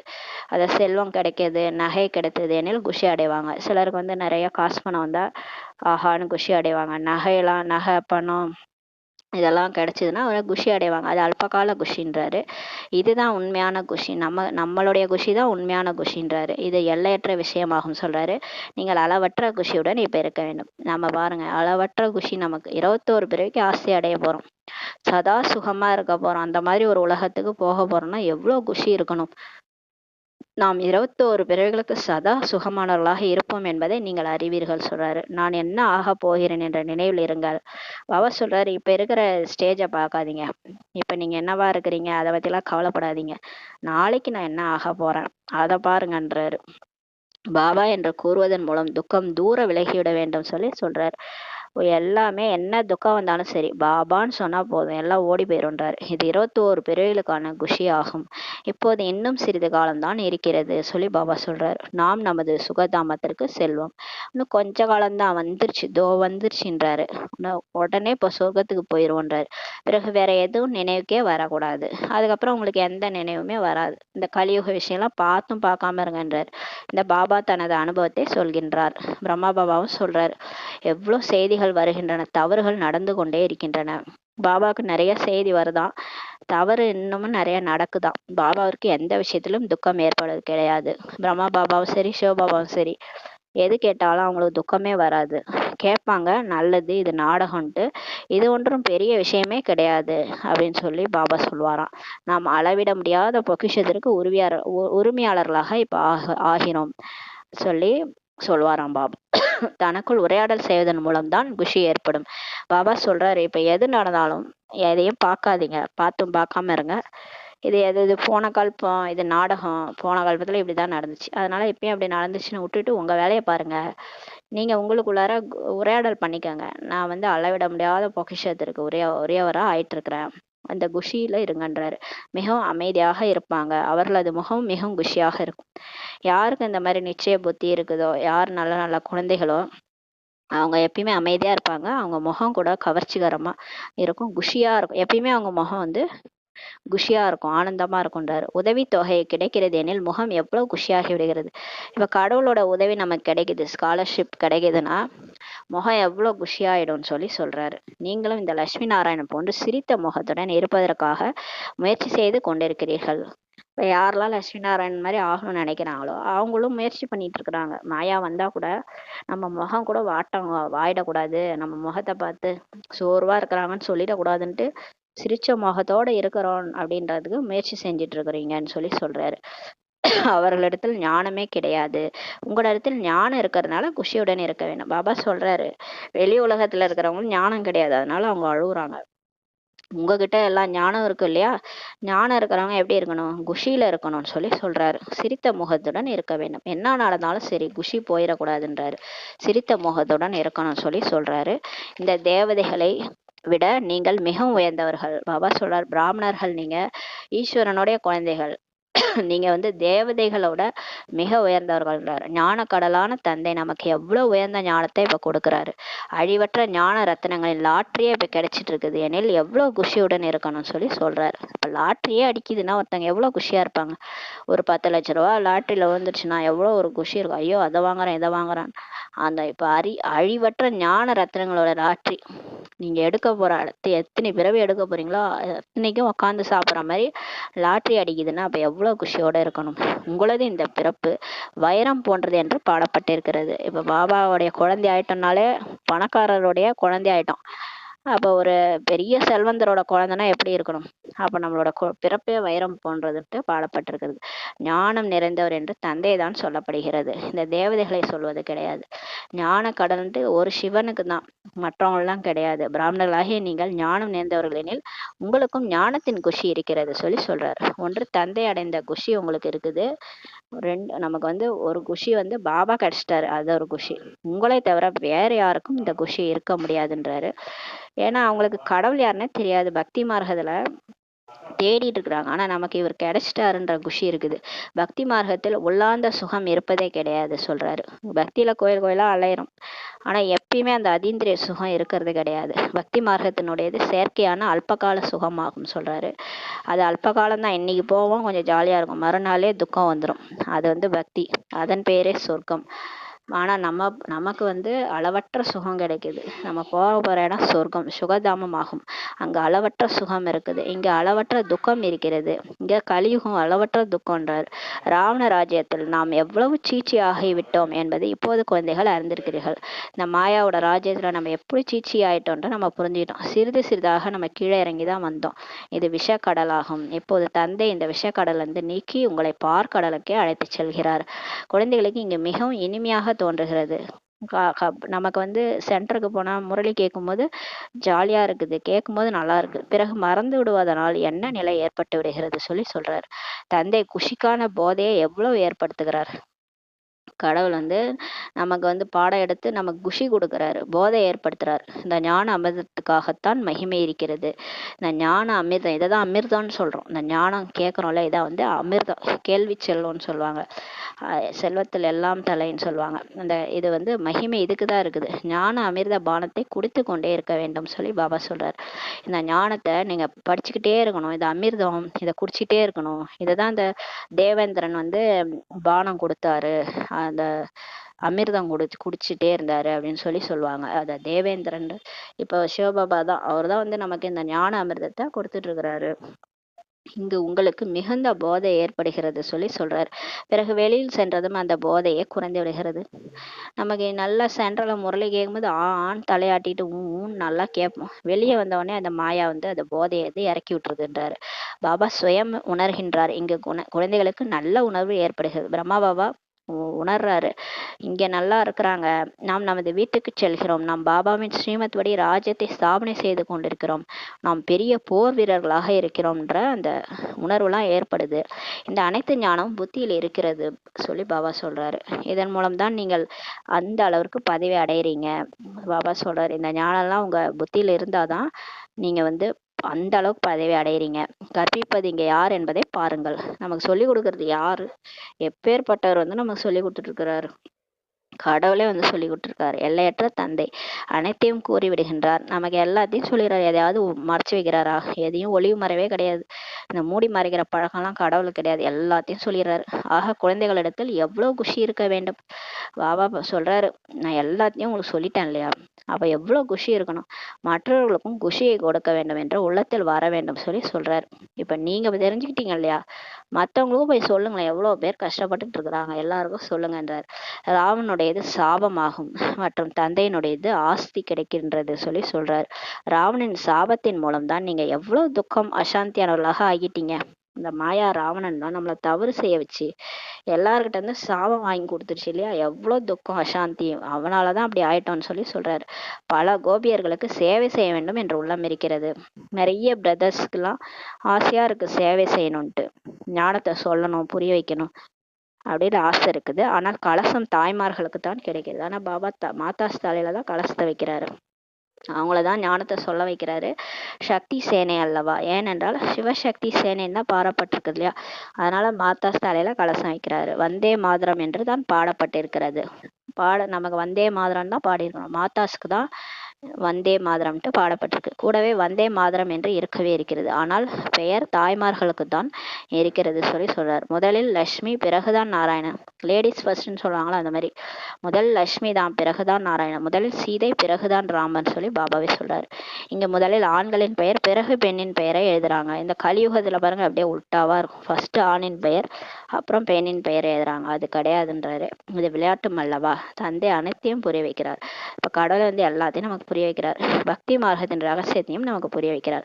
பக்தியில் என்னென்ன நடைபெறுகிறது. ஞானம் இல்லாத போது அறியாமையில் இருந்தோம். முதலில் நாம் படிக்காதவர்களாக, உபயோகமற்றவர்களாக இருந்தோம். நாம கூட ஞானத்துக்கு வர்றதுக்கு முன்னாடி படிக்காம, ஒண்ணுமே தெரியாம, ஒன்னுத்துக்கும் புரோஜனம் இல்லாம இருந்தோம். அசுத்தத்தில் கிடந்தோம். எது நல்லது கெட்டதுன்னு கூட தெரியாம கெட்டது கூட தான் வாழ்ந்துட்டு இருந்தோம். அசுத்தத்துல, தூய்மையற்றதுல கடந்தோன்றாரு. அதெல்லாம் நீங்க இப்பதான் புரிஞ்சுட்டீங்க. இப்போது அனைவரின் நடத்தைகளும் மாறிக்கொண்டே இருக்குது. இப்ப பிகே ஆன பிறகு ஒவ்வொருத்தவங்களா வந்து பிகே ஆகுறாங்க.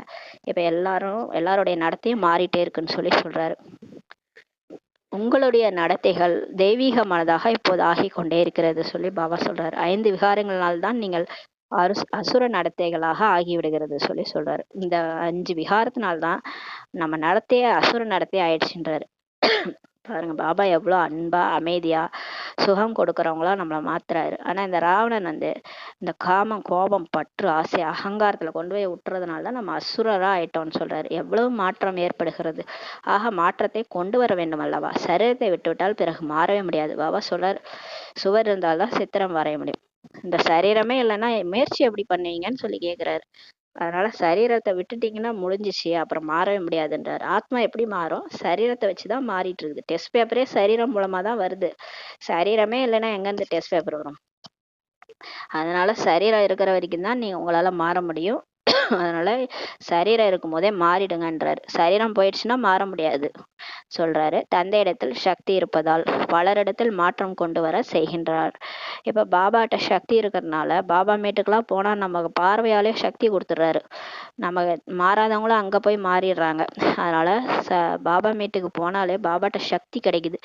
சக்தி மூலமா பலரிடத்தில் மாற்றம் கொண்டு வர செய்கிறார். நிறைய பேர்கிட்ட அவங்க யாரால விட முடியலையோ, 5 விகாரத்துல கோபத்தை விட முடியல, காமத்தை விட முடியலன்னா பாபா சக்தி கொடுத்து கரண்ட் கொடுத்து விட வைக்கிறாரு. அவங்களுக்கு சக்தி கொடுக்குறாரு. அந்த சக்தியின் மூலமா அவங்க ஜெயிக்கிறாங்க. அவரே தான் எல்லாத்தையும் ஜெயிக்க வைக்கிறாரு. கடைசியில நம்மளை வந்து குழந்தைகள் தான் ஹையஸ்ட்னு தலை மேல தூக்கி வச்சுக்கிறாரு. அதனால பாபாட்ட சக்தி இருக்கிறதுனால எல்லார்ட்டையும் மாற்றத்தை கொண்டு வர செய்கிறார். சில குழந்தைகள் தங்களது அனுபவங்களை சொல்றாங்க. நான் மிகவும் குறையுடன் சாராயம் கொடுப்பவனாக இருந்தேன். பாருங்க எவ்வளவு குறையோட பிகேஸே இருந்திருக்கிறாங்க. ஆரம்பத்துல சொல்றாங்க, நான் ஆரம்பத்துல சாராயம் குடிப்பனா இருந்தேன், இப்போது அதிக மாற்றம் ஏற்பட்டிருக்கிறது சொல்லி சொல்றாங்க. இப்போது நான் மிகவும் அன்பாக இருக்கிறேன். அவங்களே சொல்றாங்க, நான் முன்னாடி எவ்வளவு மோசமா இருந்தேன், இப்ப நான் எவ்வளவு மிகவும் அன்பாக மாறிட்டேன்றாங்க. அன்பினால் ஆனந்த கண்ணீரும் கூட வந்து விடுகிறது சொல்லி அவங்களுடைய அனுபவங்களை சொல்றாங்க. தந்தை அதிகமாகவே புரிய வைக்கிறார். ஆனால் இந்த அனைத்து விஷயங்களும் மறந்து விடுகிறீர்கள்.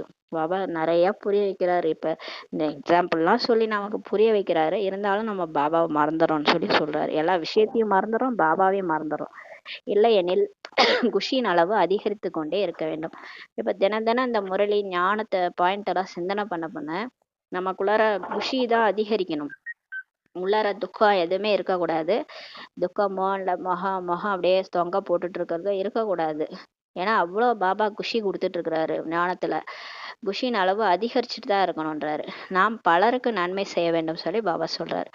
நம்ம ஒருத்தவங்க 2 பேருக்கு சொல்லி கொடுத்தோம் இல்லாம நிறைய பேருக்கு நம்ம ஞானத்தை சொல்லணும்னு சொல்லி சொல்றாரு. மனிதர்கள் அதிகம் துக்கமானவர்களாக இருக்கிறாங்க. இப்ப உலகமே பாருங்களேன், துக்கம் அதிகரிக்குது. நமக்கே தெரியும். நம்ம கூட இருக்கிறவங்களே நம்ம பார்க்குறோம், நிறைய மரணம் ஏற்படுது, நிறைய பிரச்சனைகள். எல்லாருமே புரிஞ்சுக்கிட்டாங்க உலகம் வந்து ஏதோ ஒரு பாதையில போகுது, ஏதோ நிரந்தரம் இல்லாத மாதிரி இருக்குன்ட்டு வாழ்க்கைன்ட்டு எல்லாரும் தெரிஞ்சுக்கிட்டாங்க. எல்லாரும் அதிகம் துக்கமானவர்களாக இருக்கிறாங்கன்னும் போது அவர்களுக்கு நீங்க வழி கூறணும்னு சொல்லி சொல்றாரு. இப்ப உங்களை பாபா வந்து விஷக்கடல்ல இருந்து வெளியே எடுத்துட்டாரு இல்லையா, ஏதோ நீங்க பாபா கிடைச்ச திருப்தியில இருக்கிறீங்க இல்லையா, கொஞ்சம் சந்தோஷமாவது இருக்கிறீங்க. சுத்தி என்னமோ நடந்தாலும் உங்களுக்கு கடவுள் கிடைச்சிட்டாரு இல்லையா, அந்த குஷியில நீங்க இருக்கிறீங்க. அது மாதிரி மத்தவங்களுக்கும் வழி சொல்லுங்கன்றாரு. புரிய வைப்பதற்கும் எவ்வளவு முயற்சி செய்ய வேண்டியிருக்கிறது. பாபா சொல்றாரு, நீங்க போய் மத்தவங்களுக்கு புரிய வைக்கணும், மத்தவங்கள விஷக்கடல்ல இருந்து வெளியே எடுக்கணும்னா அவங்களுக்கு புரிய வைக்கணும். அவங்களுக்கு புரிய வைக்கிறது கூட நம்ம எவ்வளவு முயற்சி செய்ய வேண்டியிருக்கு. திட்டும் கூட வாங்க வேண்டியிருக்குது. பிரம்மா பாபா காலத்துல இருந்தே அவரே நிறைய திட்டு, அவமரியாதை, அவ பேர்லாம் அவருக்கே ஏற்பட்டிருக்குது. இப்ப நமக்கும் அதே மாதிரிதான், நம்ம போய் சொல்லி புரிய வைக்கலாம்னு கூட நம்மளே திட்டு கூட வாங்க வேண்டியதா இருக்குதுன்னு சொல்றாரு. நம்மளே திட்டுறாங்கல்ல, இந்த மாதிரி மாத்திடுறாங்க, வீட்டுல வந்து வீடை வந்து சுத்தமா மாத்தி விட்டுறாங்கன்னு சொல்லி சொல்றாங்க. சகோதரன் சகோதரியா ஆக்குறாங்க அப்படின்னு சொல்றாங்க. இவர்கள் அனைவரையும் சகோதரன் சகோதரிகளாக ஆக்கி விடுகின்றனர் என்ற வார்த்தை முன்பிருந்தே இருக்கின்றது. முதல்ல இருந்தே இதைதான் சொல்லிட்டு இருக்கிறாங்க. இவங்க வந்து கணவன் மனைவி கூட சகோதரன் சகோதரியா ஆக்கிறாங்க அப்படின்னு சொல்லி வேறு இருக்குது. அது இன்னமும் இருக்குதுன்றாரு. அரே சகோதரன் சகோதரி என்ற சம்பந்தம் நல்லதல்லவான்னு சொல்லி பாபா சொல்றாரு. பாபா சொல்றாரு, இந்த விகாரம் நிறைஞ்ச உலகத்துல எவ்வளவு அதர்மம், எவ்வளவு பிரச்சனை நடக்குது. குழந்தைகள், தாய்மார்கள் யாருமே வயசானவங்க கூட நிம்மதியா இருக்க முடியாத காலத்துல கணவன் மனைவி சகோதரன் சகோதரியா வாழறது என்ன நல்லது தானே அப்படின்னு சொல்லி சொல்றாரு. அந்த சம்பந்தம் கூட நல்லதல்லவான்னு சொல்லி சொல்றாரு. ஆத்மாக்களாகிய நீங்கள் சகோதர சகோதரர்களாக பாயாக இருக்கிறீங்க. உண்மையிலே நீங்க யாரு தெரியுமா? நீங்க அந்த உடலே கிடையாது. நீங்க எல்லாரும் ஆத்மா தான். நீங்களாம் சகோதரன் சகோதரன் தான் சொல்லி சொல்றாரு. இருப்பினும் பல பிறகுகளாக உறுதியாக இருக்கும் திருஷ்டியே மாறுவதே கிடையாது. இருந்தாலும் பல பிறவியில நீங்க என்ன பார்த்துட்டு இருக்கிறீங்க? பார்க்கறதெல்லாம் கெட்டதாவே பார்வைதான். பார்க்கறதெல்லாம் ஆணா பார்க்கறது, பெண்ணா பார்க்கறது, உடம்பே பார்க்கறது, இவங்க குண்டா இருக்காங்க, இவங்க ஒல்லியா இருக்கிறாங்க, பாக்குறதெல்லாம் பார்வையே அந்த உடம்புல தான் போகுது, அதனாலதான் உங்க பார்வையை மாறுறது இல்லைன்னு சொல்லி சொல்றாரு. நீங்க பார்க்க வேண்டியது ஆத்மா, நெற்றி பூர்வத்தை தான். நெற்றி பூர்வத்தை பார்த்தீங்கன்னா திருஷ்டி மாறினா சிருஷ்டி மாறிடும், ஆனா திருஷ்டி மாறுறதே இல்லைன்னு சொல்றாரு. பாபாவிடத்தில் பல செய்திகள் வருகின்றனன்னு சொல்லி சொல்றாரு. இப்ப பாபாட்ட கூட நிறைய விஷயம் வருதாம். இந்த சீச்சி உலகத்திலிருந்து குழந்தைகளாகிய உங்களது உள்ளம் நீங்கிவிட வேண்டும் என்று தந்தை இப்ப புரிய வைக்கிறார். பாபா சொல்றாரு, இந்த விஷக்கடல இருந்து தப்பிக்கணும்னா உங்க மனசு அதுல இருந்து எடுங்கன்றாரு. இல்லைன்னா நீங்களும் மாட்டிக்கிங்க பரவாயில்லையான்னு சொல்லி கேக்குறாரு. ஏற்கனவே அவங்க சீச்சி உலகத்துல மாட்டிட்டு முடிக்கிறாங்க, நீங்க அதுல இருந்து வெளியே வரணும்னா அதுல இருந்து உங்க உள்ளத்தை நீக்கிருங்கன்றாரு. மலர்களாக ஆக வேண்டும். சொர்க்கத்துக்கு போனோம்னா மலர்களா ஆகணும். எத்தனையோ பேர் ஞானம் கேட்ட பின்பு கூட மறந்து விடுகின்றனர், முழு ஞானமும் பறந்து விடுகிறது சொல்லி சொல்றார். எவ்வளோ பேர் வந்தாங்க போனாங்க, நம்மளே பார்த்துருக்குறோம். ஆரம்பத்துல இருந்து வராங்க போயிட்டாங்க, முழு ஞானமே அவங்க புத்தியில இருந்து பறந்துச்சுன்றார். காமம் மிகப்பெரிய எதிரி அல்லவா, அந்த அளவுக்கு மாயா அவங்கள கவர்ச்சி பண்ணிருது. பாபா மிகுந்த அனுபவியாக இருக்கிறார். பிரம்ம பாபா கூட இதுல அனுபவசாலியா இருக்கிறார். இந்த விகாரங்களினால் தான் அரசர்களும் தங்களது ராஜ்யத்தை இழந்திருக்கிறாங்கன்ட்டு பிரம்ம பாபாவை பார்த்திருக்கிறாரு. ஒரு காலத்துல வாழ்ந்த அரசர்கள் கூட இந்த விகாரத்தினால ராஜ்யத்தை இழந்துட்டாங்களாம். காமம் அவ்வளோ கெட்டதுன்னு சொல்லி பாபா புரிய வைக்கிறாரு. பாபா இது மிகப்பெரிய எதிரி, காமம் மிகப்பெரிய எதிரி என்று அனைவரும் கூறவும் செய்யறாங்கன்னு சொல்றாரு. தந்தை சொல்றாரு, காமத்தை வெல்வதன் மூலம் தான் நீங்க உலகத்திற்கே எஜமானர்களாக ஆவீர்கள். எப்படி நீங்க சொர்க்கத்துக்கு போவீங்க, எப்படி இந்த உலகத்துக்கே நீங்க எஜமானர் ஆவீங்கன்னா இந்த காமத்தை வெல்றது மூலமா தான் சொல்லி சொல்றாரு. ஆனால் காமம் மிகவும் கடுமையானது. அது இந்த உடல் உணர்வு தான் அந்த காமம். இந்த உடல் உணர்வை நீங்க விடுறதே அதுதான் ரொம்ப கடுமையானதுன்னு சொல்லி சொல்றாரு. இந்த உடல் நான் இல்லை, நான் ஆத்மான்றத கொண்டு வரும்போது தான் அந்த காமம் ஃபுல்லாவே நம்மளை விட்டு போகும். இல்லைன்னா அது ஒரு விகாரமா ஒட்டிக்கும். அதனால அதை விடுறது ரொம்ப கடுமையானது. அதாவது உறுதிமொழி செய்த பின்பும் விழ வைத்து விடுகிறது. அது எப்பேற்பட்ட மோசமான நோயினா உறுதிமொழி எடுத்தவங்களையே கூட விழ வச்சிருதுன்றாரு. மிக சிலரே கஷ்டப்பட்டு விழிப்படைகின்றனர். இது ரொம்ப கொஞ்சம் பேர் தான் இதை ஜெயிச்சிருக்கிறாங்க, கஷ்டப்பட்டு விழிப்படைகிறாங்கன்றாரு. இந்த நேரத்தில் உலகில் உள்ள அனைவரின் நடத்தைகளும் சீர்கெட்டு இருக்கின்றதுன்னு சொல்லி சொல்றாரு. பாவன உலகம் எப்பொழுது இருந்தது, எப்படி உருவானது, இவர்கள் ராஜ்ய பாக்கியத்தை எப்படி அடைந்தனர் என்பதை ஒருபோதும் யாராலும் சொல்ல முடியாது. பாபா சொல்றாரு, ஒரு காலத்துல தூய்மையான உலகம் இருந்துச்சு இல்லையா, சொர்க்கம். அது எங்க இருந்தது, எப்போ இருந்தது, அதை யார் உருவாக்குனாங்க, அதை யாரு எப்படி அடைஞ்சாங்கன்றதெல்லாம் யாருக்குமே தெரியாது. நீங்க அயல்நாடுகளுக்கு செல்லும் காலமும் வரும். அப்பயே சொல்லியிருக்கிறாரு பாபா, நீங்க அயல்நாட்டுக்கு போவீங்க. அதான் ஜானகிதாதே போயிட்டாங்கல்ல, அப்பயே போய் எல்லாருக்கும் புரிய வச்சிட்டாங்க. அவர்களும் கேட்பாங்க, சொர்க்கம் எப்படி ஸ்தாபனை ஆகிறதுன்ட்டு கேட்பாங்க. உங்களது புத்தியில் இந்த அனைத்து விஷயங்களும் நல்ல முறையில் இருக்கிறது. இப்ப பாபா நமக்கு சொல்லிட்டாரு இல்லையா, இப்ப இந்த விஷயம் எல்லாம் நம்ம புத்தியில இருக்கு, அவங்களுக்கு அப்படியே எக்ஸ்பிளைன் பண்ணிடலான்றாரு.